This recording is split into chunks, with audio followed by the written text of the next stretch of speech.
Mesdames, Messieurs, bonsoir et merci d'avoir pris ce rendez-vous de l'information dans l'actualité de ce soir. Parti de Cotonou pour une visite de travail en Chine, le président Patrice Talon a foulé le sol chinois tôt ce matin avec la délégation qui l'accompagne en Chine. Nous en parlerons dans ce journal.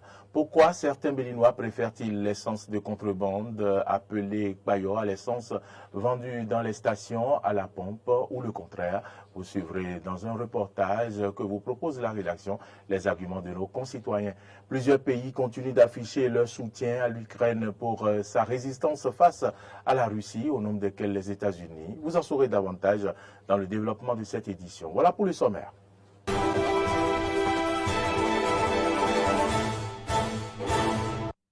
Merci à toutes et à tous pour l'attention et bienvenue dans ce journal. Le chef de l'État, Patrice Talon, a foulé le sol chinois tôt ce matin dans le cadre de sa visite en Chine à sa descente d'avion.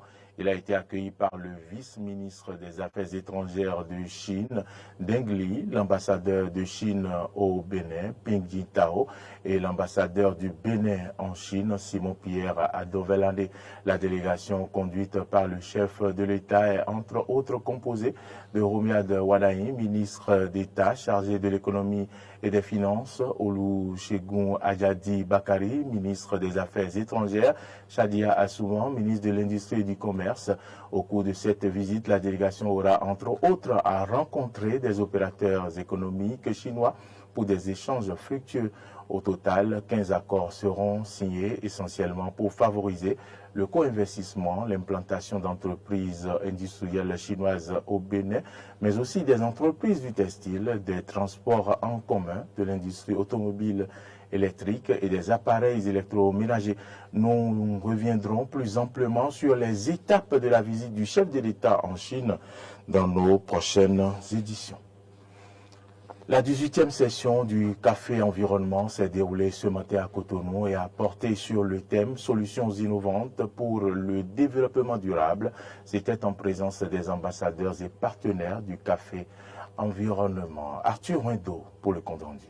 Solutions innovantes pour le développement durable, c'est sur ce thème que repose cette 18e session du Café Environnement de ce dernier jeudi du mois, une session à caractère spécial. Elle est spéciale en ce thème que nous voyons, comme vous l'aurez constaté avec moi, il y a assez de partenaires qui sont avec nous aujourd'hui, parce que c'est d'abord dédié à nos partenaires qui nous accompagnent depuis très très longtemps, et c'est aussi un moment pour eux de pouvoir les voir à nos côtés en ce jour, pour qu'ensemble nous puissions vraiment voir l'effet que ça donne, et en un second temps, montrer réellement les solutions innovantes qu'ils font déjà à travers leurs entreprises pour un développement durable. Et pour atteindre ce développement durable, il faut maîtriser un certain nombre de solutions innovantes, d'où le bien fondé de la thématique et de la qualité des panélistes. Ce thème elle a été intitulé vraiment pour ce 18e session Café Environnement, en quelque sorte parce que nous voyons avec moi que l'agenda 2030, nous parlons du changement climatique, oui. Nous parlons des effets du réchauffement climatique, oui. Mais il urge vraiment que nous puissions penser à nos solutions, à quelques solutions innovantes vertes qui vraiment peuvent concrétiser à vraiment atteindre l'objectif. Donc voilà voilà essentiellement la raison qui a plus motivé le Café Environnement à mettre sur pied ce thème de ce mois. Pour enfin propager la bonne nouvelle, Inès Kwasi et son staff ont dans leur rang des ambassadeurs et ambassadrices bien aguerris qui maîtrisent le job. En attendant la fin de cette session, nous allons sur le terrain pour sensibiliser et voir dans quelle mesure trouver des solutions vraiment innovantes pour le développement durable. Par rapport à ce thème, j'ai un projet que je vais essayer de mettre les solutions ensemble avec les autres ambassadeurs. On verra comment on va faire. C'est toujours un plaisir pour moi de prendre part au Café Environnement parce que d'abord c'est une passion pour moi, tout ce qui est environnement, tout ce qui est sensibilisation. Avec le thème de ce mois, on fera plusieurs restitutions et moi particulièrement j'ai un projet. Le projet a pour objectif de faire de la mode pour dénoncer, instruire, éduquer et pour ramener les consciences à la réalité ou à l'adoption des gestes éco-citoyens. Et il s'agira de confectionner des tenues avec des objets recyclés que nous allons présenter sur des événements. L'objectif, c'est de changer les mentalités. Par exemple, je confectionne une tenue avec les sachets plastiques. Pour du stop au plastique, à l'utilisation abusive des plastiques. Le café environnement déroulé en synchronisation Paris-Bénin avec à la clé des panélistes de rang international tels que Jean-Charles Aromandegbe, professeur Odile Dossou-Guédégbé et Paola Soni. Le parti Mouel Bénin, entendez mouvement des élites engagées pour l'émancipation du Bénin, sera en congrès ordinaire les 2 et 3 septembre prochains. Ceci conformément aux tests bien sûr qui régissent la vie du parti. Les responsables du bureau politique militant et les responsables des instances départementales du parti mettent déjà les bouchées doubles pour la réussite du dit congrès. En prélude à l'événement, Joseph Arissou, président du comité préparatoire de ce premier congrès ordinaire, nous donne ici quelques détails. Suivez.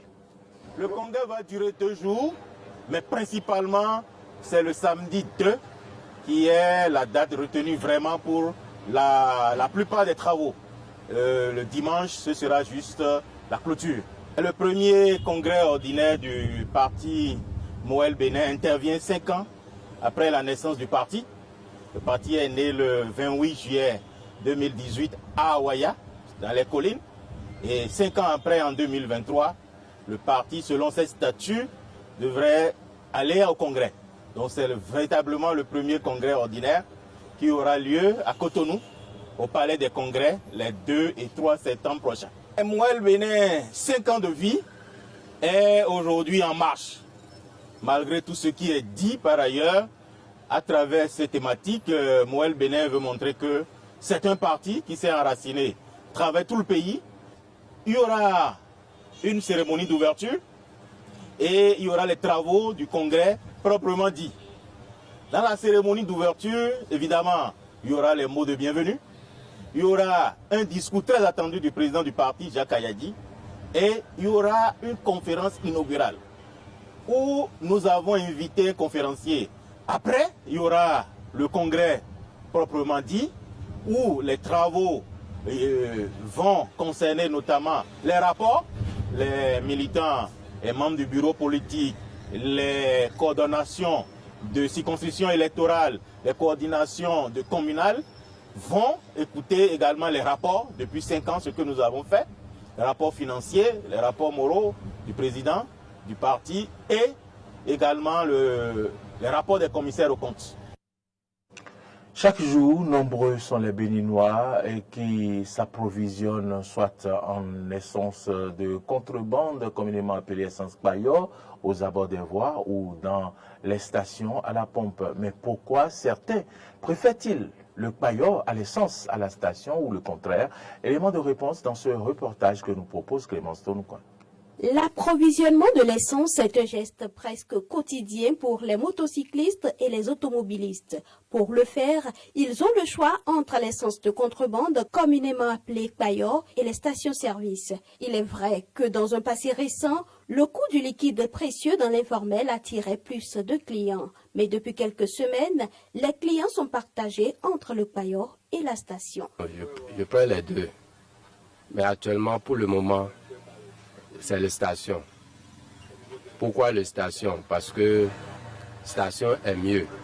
Mais quand ils ont augmenté l'argent, ça m'a énervé. C'était 2 mois maintenant quand le gouvernement a dit de prendre les stations. Moi, j'ai commencé à prendre pour les stations, quoi. Et je vois une grande différence. Et depuis ce temps-là, je prends le carburant des stations. Parce que ça aide le moteur. Je constate que mon moteur, ça donne un bon goût, quoi. Et ça donne une filtration au carburateur, au moteur, tout ça là. Et ça dure. Quand on dit pour le paillot là, non. D'ici quelques minutes, ça évaporé, quoi. Avant, je prenais à la station et aujourd'hui, les prix ont augmenté. Voilà que nous sommes en difficulté financière, il n'y a plus assez d'argent dans le pays et tout est devenu cher. Raison pour laquelle on s'aligne au bord de la voie. Et pourtant, ces consommateurs sont bien conscients des inconvénients de l'usage du paillot. surtout au niveau de la voiture, on a beaucoup d'inconvénients. Il y a les pompes à essence qui se bouchent facilement. Le véhicule ne roule pas normalement comme ça doit rouler. On a l'usage des becs injecteurs, de la pompe. Il y a beaucoup de problèmes quand même côté des injections. Et l'essence au bord de la voie, bon, c'est pas bon. Parce que c'est les liquides, ils ont laissé ça en vrac. Donc le vapeur, les liquides, tout est déjà quitté dedans. Donc la manière, si tu prends l'essence, 1 litre à la station, si c'est 2 km que ça fait, au payeur, ça va faire au moins 1 km. Bon, si c'est seulement une station que tu fais, bon, si la moto veut faire 10 ans, ça peut aller avec les 10 ans. Mais si c'est payeur, il faut savoir que c'est à 7 ans. Dans les garages automobiles, les pannes dues à l'utilisation de l'essence pailleur sont légion. La pompe à essence, le réservoir et le filtre, aucun compartiment n'est épargné. L'approvisionnement en essence pailleur fait que les voitures ne répondent pas bien parce que ce n'est pas filtré. Ça contient des saletés qui bouchent le bec injecteur, le filtre à essence et autres, alors que l'essence de la station est filtrée et ça alimente bien le moteur. Pour ceux qui prennent le pailleur, parfois quand vous démontez le filtre, il y a de la boue et de l'eau. Ou bien quand la voiture cogne et que vous ouvrez le réservoir, il y a de l'eau dedans. Les citoyens rencontrés ont souhaité que les efforts de construction de stations-service se poursuivent afin qu'elles soient plus nombreuses et plus rapprochées les unes des autres pour faciliter l'approvisionnement aux populations. Impossible de circuler dans certaines rues du quartier Finafa à Godomé, de la rue passant devant le centre Jean Pléa à la maison de l'ancien ministre des Finances Paul Dossou. Les voies sont dégradées alors que la rue de la mosquée non remblayée sert de déviation aux usagers. Elle se dégrade de jour en jour à cause des travaux en cours vers le pont et cela n'est pas sans conséquence sur les activités économiques des habitants du quartier. Arthur Wendo pour le reportage. Entre pièges à hommes et dénivellement, les usagers des voies de Godomé sont soumis à un véritable parcours de combattants. Notre voie là, vraiment, c'est pénible. C'est trop difficile à traverser. Et voilà que c'est une déviation. Voilà, notre déviation n'est pas praticable, du tout pas. Parce qu'il y a l'eau qui dérange et il y a encore les caillasses qui nous dérangent beaucoup. Et passer là, c'est difficilement. Si la pluie tombe aussi là, l'eau là c'est trop. On va parler là, on va passer là, c'est difficile. Là-bas c'est gâté, hein, c'est trop gâté. Et quand on passe avec la moto pour passer par ici là, la moto là, la voie là c'est pas bon. Des grognes se font pourtant entendre et les autorités à tout moment passent par ici et elles voient tout ceci, mais elles ne réagissent pas. Les usagers ne comptent pas baisser la garde, ils proposent ceci. Au CQ, au CA, au maire, bon, de plaider notre cas. Il va venir regarder la voie, il va dire les gens qui attendent de travailler sur la voie, bon, mais les sables. On demande au CA pour regarder la voie qui passe par ici là. Sinon, la voie qui est là-bas, goudron là, on bloque là-bas tout le temps. On n'a pas la voie pour passer par là-bas. À cause de ça, on passe par ici. Le camion de sable, on va aller voir là-bas pour passer. Sinon, là-bas, là, c'est pas bon. En tout état de cause, il urge que ces rues soient remises en état afin de permettre à la population de vaquer librement à ses occupations. Guerre russo-ukrainienne, les États-Unis annoncent de nouveaux paquets d'assistance militaire à l'Ukraine d'une valeur de 250 millions de dollars. Dans le même temps, les officiels européens ont martelé leur soutien solide à l'Ukraine. Les États-Unis annoncent leur 44e plan d'aide militaire à l'Ukraine. Anthony Blinken, secrétaire d'État américain, a annoncé un énième soutien matériel à l'Ukraine d'un montant de 250 millions de dollars. Le dernier paquet ayant lieu au mois de juillet et s'élevait à 400 millions de dollars. Est-ce que le soutien faiblit? Rien n'est moins sûr, à en juger les déclarations d'Anthony Blinken. Aujourd'hui, nous annonçons le prochain paquet d'assistance militaire pour aider l'Ukraine à défendre son territoire et à protéger son peuple. Ce paquet contient des capacités importantes pour aider l'Ukraine sur le champ de bataille. Ce paquet d'assistance militaire d'une valeur de 250 millions de dollars est mis en œuvre dans le contexte des réductions des effectifs militaires précédemment entreprises pour l'Ukraine. Chaque jour, la Russie continue de mener une guerre brutale de conquête qui a tué de nombreux civils ukrainiens et déplacé des millions de personnes. Leurs attaques contre les ports et les infrastructures céréalières de l'Ukraine ont provoqué une volatilité des prix sur les marchés des denrées alimentaires et des céréales et aggravé la fin de l'insécurité alimentaire mondiale dans le monde entier. La Russie a déclenché cette guerre et pourrait y mettre fin à tout moment en retirant ses forces d'Ukraine et en arrêtant ses attaques brutales. Jusqu'à ce que ce soit le cas, les États-Unis et nos alliés et partenaires resteront unis avec l'Ukraine, aussi longtemps qu'il le faudra. Un sondage américain de CNN a demandé à la population américaine leur avis sur le soutien à l'Ukraine. 48% considèrent que leur pays devrait en faire plus, 51% qu'ils en ont déjà fait assez et 1% ne sait pas. Et sur un financement supplémentaire à l'Ukraine, 45% considèrent que l'on devrait autoriser ce financement et 55% qui ne devraient pas l'autoriser. Enfin, sur le soutien lui-même à l'Ukraine, en février 2022, il était de 62% d'avis favorables et en août 2023, ils ne sont plus que 48%. Pour rappel, les pays qui soutiennent l'Ukraine se sont engagés à verser au moins 157,84 milliards d'euros d'aide militaire. Pour l'instant, les États-Unis ont donné plus de 43 milliards de dollars pour le soutien militaire. Volodymyr Zelensky se dit reconnaissant du nouveau soutien apporté par leur allié américain dans le cadre du conflit qui touche le pays. Je suis reconnaissant à tous les Américains au Congrès et personnellement au président Joseph Biden pour le nouveau programme d'aide à la défense pour l'Ukraine. Artillerie, missiles, munitions pour HIMARS et équipements de déminage, c'est ce dont nos guerriers ont besoin. La liberté a besoin de protection et cette protection est de plus en plus forte. Du côté européen, le soutien existe, mais il est plus faible que celui de leurs alliés outre-Atlantique. Selon l'Institut de Kiel pour l'économie mondiale, qui calcule le soutien global des pays à l'Ukraine, hormis les États-Unis, ce sont la Grande-Bretagne et l'Allemagne qui soutiennent le plus l'Ukraine.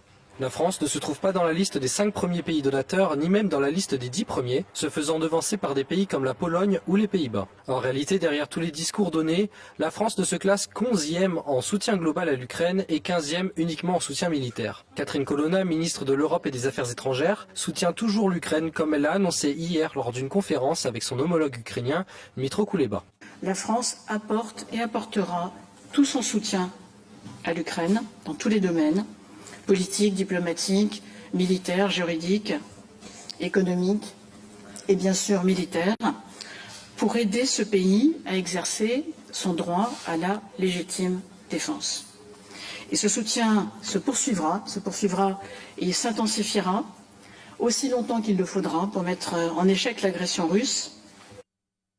Dans le même temps, l'Allemagne, à travers son ministre de la Défense, a annoncé prévoir former 10 000 soldats ukrainiens sur le territoire allemand d'ici la fin de cette année. Ce qui n'est pas du goût des Russes, qui considèrent que dans tous les cas, ces soutiens ne changeront rien au cours du conflit. Nous retiendrons ce qui a été dit et nous y répondrons en parole et en acte. Entre-temps, les pays de l'OTAN, encourageant les crimes de plus en plus sauvages de leurs protégés de Kiev, continuent à les inonder d'armes létales. En plus des livraisons d'armement en cours ces derniers temps, les discussions ne cessent pas au sujet de l'éventuel envoi à Kiev par un certain nombre de pays européens d'avions de chasse. Nous condamnons fermement ces actes qui mènent à une escalade ultérieure du conflit. Le modèle des avions ne fait pas de différence pour nous, que ce soit des F-16 ou d'autres types d'avions. La seule chose que nous en concluons est que l'Occident s'implique de plus en plus dans le conflit en Ukraine. Et les déclarations selon lesquelles ils ne sont pas en confrontation directe avec notre pays perdent leur sens. Est-ce que ce nouveau paquet d'aide à l'Ukraine va changer le cours du conflit? En tout cas, la contre-offensive tant attendue de l'Ukraine piétine. Hier, l'armée ukrainienne a annoncé reprendre un village, une première depuis des semaines. En tout cas, l'Occident n'a pas l'intention de stopper son soutien à l'Ukraine. Madame, Monsieur, c'est ici que se referme ce journal. Merci à toutes et à tous de l'avoir suivi. L'information, vous le savez, continue sur nos différentes plateformes, YouTube, Facebook, Twitter et sur notre site internet www.belen-eden.tv. Retrouvez-moi demain à 8h. Merci et à toutes et à tous. Bonsoir.